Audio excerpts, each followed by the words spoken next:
दोस्तों, मैं आपको आज बताने वाला हूँ एस्ट्रोलॉजी के बारे में। एक बहुत बड़े यूट्यूबर ने, बहुत बड़े का मतलब वही होता है जिसके व्यूज़ ज़्यादा होते हैं, जिसके सब्सक्राइबर ज़्यादा होते हैं, तो बड़ा यूट्यूबर कहलाता है। वो फिर उसके बाद जो भी इन्फॉर्मेशन आपको देगा, आपको लगेगा कि हाँ, ये सही बोल रहा है। लेकिन उस यूट्यूबर ने एस्ट्रोलॉजी के बारे में बहुत कुछ गलत बोला है।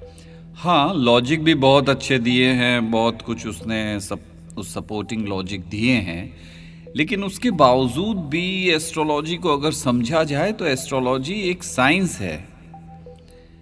यहाँ मैं एस्ट्रोलॉजी के सपोर्ट में या अगेंस्ट में नहीं बोलना चाह रहा, मैं सिर्फ ये बताना चाह रहा हूँ कि एस्ट्रोलॉजी एक साइंस है, और एक ऐसी साइंस है कि जिसके बेस पे हम बहुत सारी चीज़ों को प्रिडिक्ट कर सकते हैं कि हमारे लाइफ में पहले क्या हुआ, कैसे कैसे हुआ, प्रेजेंट में क्या हो रहा है हमारे साथ, और फ्यूचर में क्या होगा। ये भी एस्ट्रोलॉजी के अकॉर्डिंग प्रिडिक्ट किया जा सकता है ईजली। अब उन्होंने, यूट्यूबर ने जो एस्ट्रोलॉजी के बारे में इसको कहा कि एक फेक इंडस्ट्री है, यहाँ एस्ट्रोलॉजी एक फ्रॉड है, इसके नाम पे लोग पैसा कमाते हैं, ऐसा कुछ नहीं है।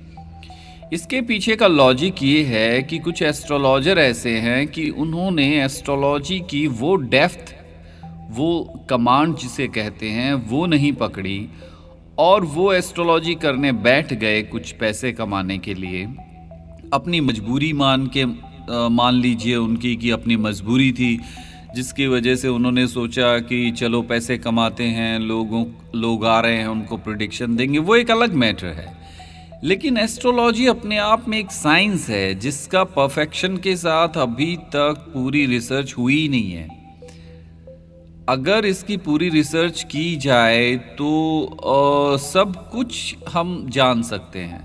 हम पास्ट को जान सकते हैं, हम प्रेजेंट को जान सकते हैं, हम फ्यूचर को जान सकते हैं।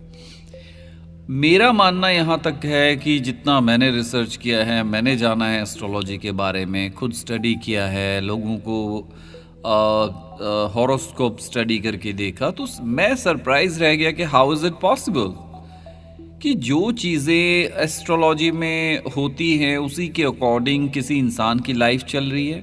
How is it possible? उसका माइंडसेट, उसकी फीलिंग्स, उसके इंटरेस्ट, वो किस चीज़ में सफलता हासिल करेगा, किस में नहीं करेगा, ऑलरेडी वहाँ पे लिखी होती है। मेरा खुद का एग्जाम्पल, जब मैंने अपनी एस्ट्रोलॉजी, अपनी हॉरोस्कोप पढ़नी शुरू करी, और मैंने देखा कि मेरे साथ जो पास्ट में हुआ वो पहले से ही मेरी उस हॉरोस्कोप में लिखा हुआ है, और जो हो रहा है और वो भी लिखा हुआ है, और जो होगा वो भी लिखा हुआ है। लेकिन मैं फिर इतना इससे अलग हो गया एस्ट्रोलॉजी से कि जब मुझे लगा सब कुछ फिक्स्ड है, और फिर मोस्ट ऑफ द एस्ट्रोलॉजर्स ये कहने लगे कि हम प्रिडिक्ट कर सकते हैं, हम बता सकते हैं, लेकिन हम चेंज नहीं कर सकते। चेंज कर सकते हैं but up to a certain level. ये एस्ट्रोलॉजी में रिसर्च की कमी की वजह से है। जैसे फिजिक्स, केमिस्ट्री, बायोलॉजी या अदर साइंसेज हैं, एस्ट्रोनॉमी या कोई भी साइंस के सब्जेक्ट ले लीजिए। इसी तरह से अगर एस्ट्रोलॉजी पे भी रिसर्च की जाए किसी भी कंट्री में, तो एक लेवल को अचीव किया जा सकता है, और प्रेडिक्शन बहुत ही एक्यूरेट होंगी। क्योंकि जहाँ तक मैंने देखा है, 9 प्लैनेट, 27 नक्षत्र, ये जो 27 स्टार्स और 9 प्लैनेट्स, इनका जो परम्यूटेशन एंड कम्बिनेशंस होता है, उसके अकॉर्डिंग ही प्रिडिक्शंस होती हैं, वो बिल्कुल एक्यूरेट होती हैं। ये बहुत ही अजीब सी चीज़ है कि सिर्फ 2 साल पहले की बात बताऊं मैं आपको, कि मेरे साथ चीज़ें जो हो रही थी, मुझे कोई अंदाज़ा नहीं था, क्योंकि मैं एस्ट्रोलॉजी को छोड़ चुका था। मुझे उसमें अर्निंग नहीं करनी थी, कोई मुझे एस्ट्रोलॉजर वो वाली बात नहीं थी। मैं जानना चाहता था कि एस्ट्रोलॉजी सच में कुछ है या नहीं, या ऐसा ही कुछ झूठ है। मेरा भी ऐसा मानना था। जब मैंने एस्ट्रोलॉजी पढ़ी, समझी, और उसको स्टडी करना समझा, और अपनी लाइफ को देखा, मैच किया, तो एग्जैक्टली वही निकल के आ रहा है जो उसमें बताया जा रहा है। उस दिन के बाद से मुझे ट्रस्ट हुआ कि ये तो ऑलरेडी फिक्स्ड है, मीन्स लाइक हम तो कोडेड हैं, हमारी लाइफ तो पूरी तरह से कोडेड है। हम क्या करेंगे, हमने पहले क्या किया है, क्या कर रहे हैं और फ्यूचर में क्या करेंगे, ये तो पहले से निर्धारित है।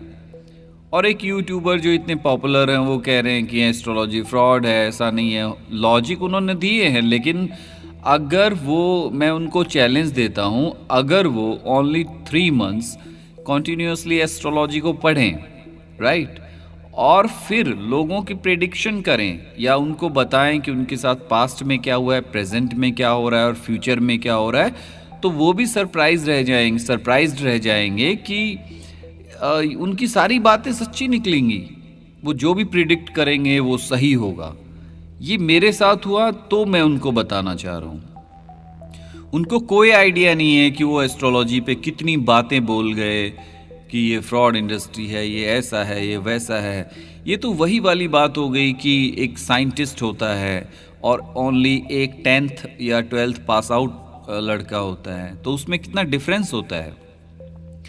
मान लीजिए फिजिक्स की या केमिस्ट्री की या बायोलॉजी की या मैथ की जो नॉलेज एक पीएचडी होल्डर को होगी, वो नॉलेज एक 10th पास आउट को नहीं होगी। वो उसको बहुत बेसिक नॉलेज होगी उस फील्ड की। यही रीज़न है कि कुछ एस्ट्रोलॉजर्स जो होते हैं थोड़ी सी एस्ट्रोलॉजी पढ़ने के बाद प्रिडिक्शंस करना शुरू कर देते हैं, झूठ सच बोल के कि हाँ चलो ऐसा हो जाएगा, ऐसा हो रहा है। तो वो कॉमन सी बातें, कॉमन साइकोलॉजिकल फैक्ट बोलने से लोग खुश हो जाते हैं, तो वो एस्ट्रोलॉजी नहीं है। एस्ट्रोलॉजी तो एक कंप्लीट साइंस है जिसको पूरी तरह से अभी तक डेवलप किया ही नहीं गया है, क्योंकि इसके परम्यूटेशन कॉम्बिनेशंस इतने ज़्यादा हैं, बिलियंस ऑफ कॉम्बिनेशंस हैं। अब ये बिलियंस ऑफ कॉम्बिनेशंस को अगर एक्यूरेटली हम ये एक सेट फॉर्मेट में ले आएं तो हम ये भी बता सकते हैं कि लाइक कल तो छोड़ो, हम हर एक मिनट का हम बता सकते हैं अगले मिनट में आपके माइंड में क्या आइडिया आएगा, आप क्या सोचेंगे, आप कहाँ जाएंगे, फिर कहाँ से आएंगे, किससे मिलेंगे, आज कहाँ जा पाएंगे या नहीं जाएंगे, या घर पे रहेंगे, या आपकी लाइफ कैसी रहेगी। ये प्रिडिक्शन इस लेवल तक हो सकता है। लेकिन इतना पैसा लगाए कौन? ये कोई नासा या फिर कोई बड़ी कोई गवर्नमेंट की एजेंसी थोड़ी है कि आप एस्ट्रोलॉजी के ऊपर इतनी बड़ी रिसर्च आप इस्टेब्लिश करो, बैठाओ, और फिर बहुत बड़े जो बड़े का मतलब नहीं होता, जो बहुत सीरियस एस्ट्रोलॉजर्स हैं जो इसे एज ए रिसर्च ले रहे हैं, उनके हाथ में कमांड दी जाए। वो ज़्यादा ऐसे मतलब लाइक रूढ़िवादी ना हो, फ्लेक्सिबल हों, तब जाके एस्ट्रोलॉजी निखर के आ पाएगी। ऐसे एस्ट्रोलॉजी को ब्लेम करना या इसको फ्रॉड बताना या इसको अनसाइंटिफिक बताना, ये गलत है। अब एस्ट्रोलॉजी को आप हर चीज़ में घुसेड़ दोगे कि यहाँ भी एस्ट्रोलॉजी काम करनी चाहिए, वहाँ भी काम करनी चाहिए। नहीं, इसका एक स्पेसिफिक एरिया है। लाइफ का हर एरिया ये कवर करके चलती है। लेकिन आप जिस एस्ट्रोलॉजर से मिल रहे हो उसका लेवल क्या है, वो तो उतनी ही प्रिडिक्शन कर पाएगा ना। तो उसके बेस पे आप इस चीज़ को फ्रॉड या फिर एस्ट्रोलॉजी कुछ नहीं है, ये एक ऐसी चीज़ है, वैसी चीज़ है, ये सब नहीं कह सकते। ये चैलेंज है आपको। अगर आप क्या है कि आप इस लेवल के यूट्यूबर बन गए हैं कि आपके व्यूज़ मिलियंस में होते हैं, 5 मिलियन, 6 मिलियन, 7 मिलियंस, तो लोग आपको फॉलो करने लग जाएंगे कि आप जो बोल रहे हैं वो सही बोल रहे हैं। लेकिन सच्चाई तो कुछ और ही है। यानी आप सच्चाई को मार रहे हो, आप सच्चाई को छुपा रहे हो। ये चीज़ हो गई कि आपका जो यूट्यूब चैनल है वो इतना बड़ा बन गया है, तो आप सोच रहे हो कि हर दिन मुझे एक वीडियो या 2 वीडियोस डालनी चाहिए ताकि व्यूज़ आएँ, जिससे अर्निंग बढ़े, जिससे एडसेंस से मुझे कमाई हो। आपने तो लगभग ऐसी चीज़ें, मतलब इस बेस पे आपने ये चीज़ें वो की। आपने खुद तो रिसर्च किया नहीं। आप 3 महीने दो एस्ट्रोलॉजी को, आप अपने बेस पे पढ़ो एस्ट्रोलॉजी को, फिर अपने ही बेस पे प्रिडिक्ट करके देखो और अपनी ही लाइफ को प्रिडिक्ट करके देखो। अब सरप्राइज रह जाओगे। आपने स्टार्टिंग में बोला कि आपका दिमाग हिल जाएगा, मैं आपको एक ऐसी फ्रॉड इंडस्ट्री के बारे में बताना चाहता हूँ, ये सब ऐसा सनसनीखेज चीज़ें मत बताओ। एक तो पहले ही चीज़ों का लेवल या किसी चीज़ को समझने की लोगों की कैपेसिटी या क्षमता बोलें या फिर उसको सहन शक्ति बोलें वैसे ही कम है। और फिर आप किसी चीज़ को नेगेटिव वे में बता रहे हो और वो भी गलत। आप अगर किसी चीज़ पे पूरी रिसर्च करके कुछ बोल रहे हो तो ठीक है, आप आपके बहुत अदर चीज़ों पे आप बोलते हो, वहाँ पे सही हो आप। लेकिन ऐसा नहीं है कि आप सब चीज़ों में सही होगे। मुझे ये लगा, मैंने आपका ये देखा तो मुझे लगा कि आपने तो बहुत कुछ गलत बोला है इसके बारे में। तो ये चीज़ मैं आपको बताना चाहूँगा कि ये आपने जो भी इसके बारे में एस्ट्रोलॉजी के बारे में बोला है ये एब्सोल्युटली रॉन्ग। सिर्फ आपने इसकी ये बुराइयाँ की हैं। अब बहुत सारे एग्जाम्पल्स हैं मेरे पास तो लोगों के कि कैसे कैसे वो प्रिडिक्शन हुई, क्या हुआ।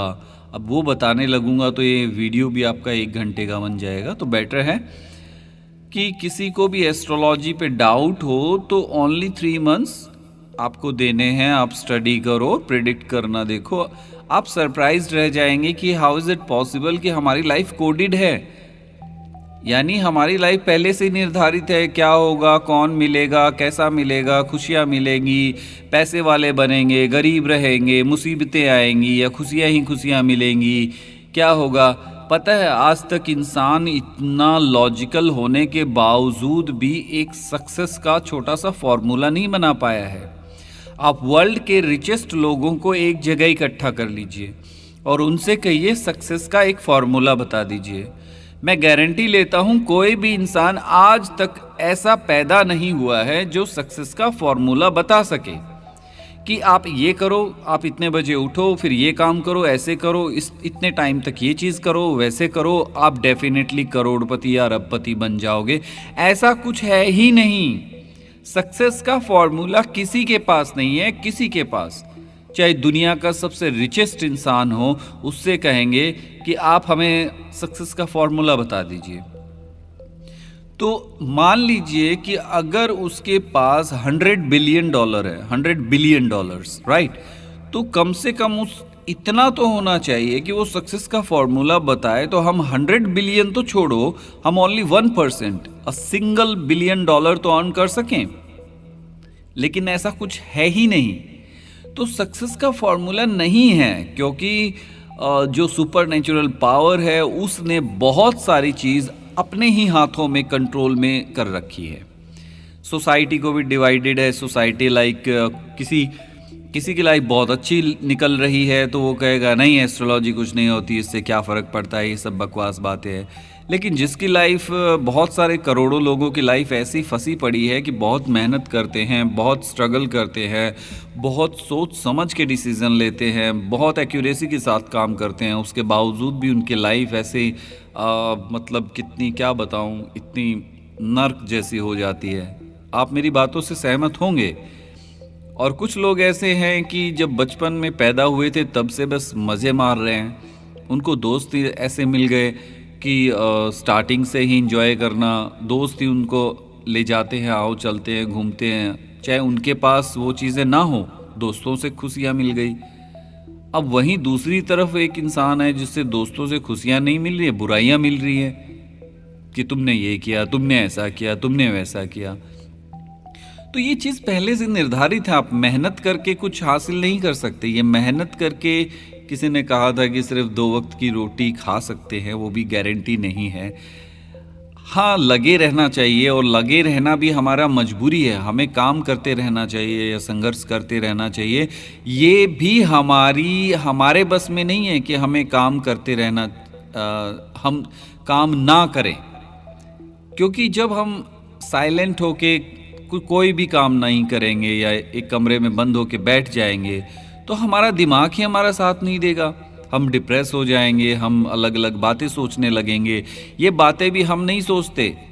आपको पता है कि एक कमरे में बैठे हैं हम, उसमें आराम से बैठे हैं, हमें कोई प्रॉब्लम नहीं है, उसके बावजूद हमारा दिमाग हमें इतना डिस्टर्ब करता है, इतने थॉट्स हमारे अंदर घुसेड़ता है, उसके बारे में हम सोच सोच के इतने डिप्रेस हो जाते हैं और फिर चाहते हैं कि नहीं हम इस रूम से बाहर निकलें। क्यों? ये कौन कर रहा है? आप एस्ट्रोलॉजी की बात करो तो एस्ट्रोलॉजिकल ही हैं प्लैनेट्स और जो स्टार्स हैं, नक्षत्र, ग्रह नक्षत्र हैं, वही ये चीज़ें करते हैं कि आपको चैन से बैठने भी नहीं देते और खुशियाँ भी नहीं देते। तो आप ये नहीं कह सकते कि आप ये चीज़ एस्ट्रोलॉजी काम नहीं करती, यही काम कर रही है। हम अपनी मर्जी से एक रूम में बंद होकर बैठ भी नहीं सकते, वहाँ तो हमारी मर्जी चल जानी चाहिए ना, लेकिन नहीं चलेगी। हम इतने डिप्रेस हो जाएंगे कि हम पता नहीं क्या क्या उटपटांग चीज़ें सोचने लगेंगे। तो ये इस तरह से काम करती है। हमारा दिमाग हमारे बस में नहीं होता, हमारी कोई चीज़ हमारे बस में नहीं है। हर चीज़ पहले से डिफाइंड है, हर चीज़ पहले से निर्धारित है।